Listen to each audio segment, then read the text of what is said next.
All right, so this is the 24-foot long trailer. It's a bigger trailer. It supports more weight.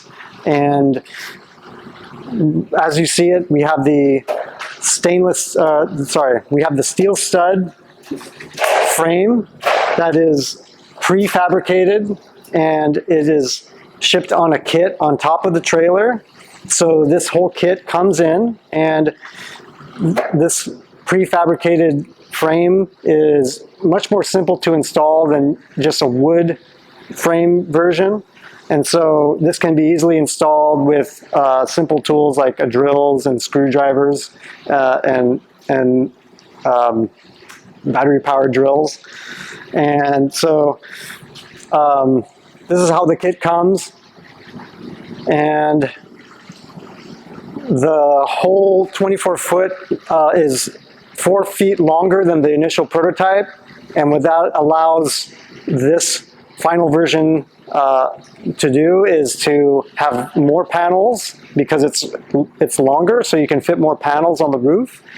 And that is the minimum number of solar panels you need to power the whole system continuously off-grid. And this design is also different from the prototype in that there was room in the back for a bigger battery system. So that's going to actually, combined with the solar panel that's bigger, will actually create the 24-hour backup that gives it the ability for the 24-hour backup.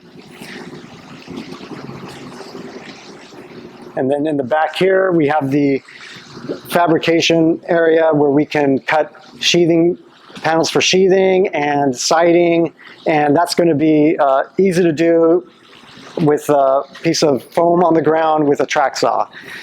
And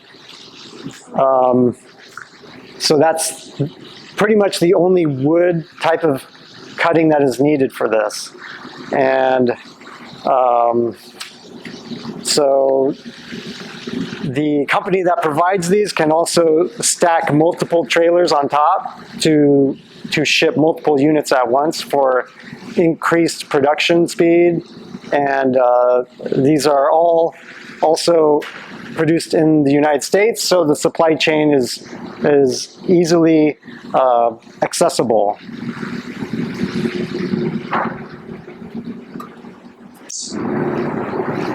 And so the difference between the prototype and this version, you can see, is that the first one was limited with space and budget constraints, and this new one is going to have more space to build for a bigger trailer for the final 24-hour solar-powered off-grid unit.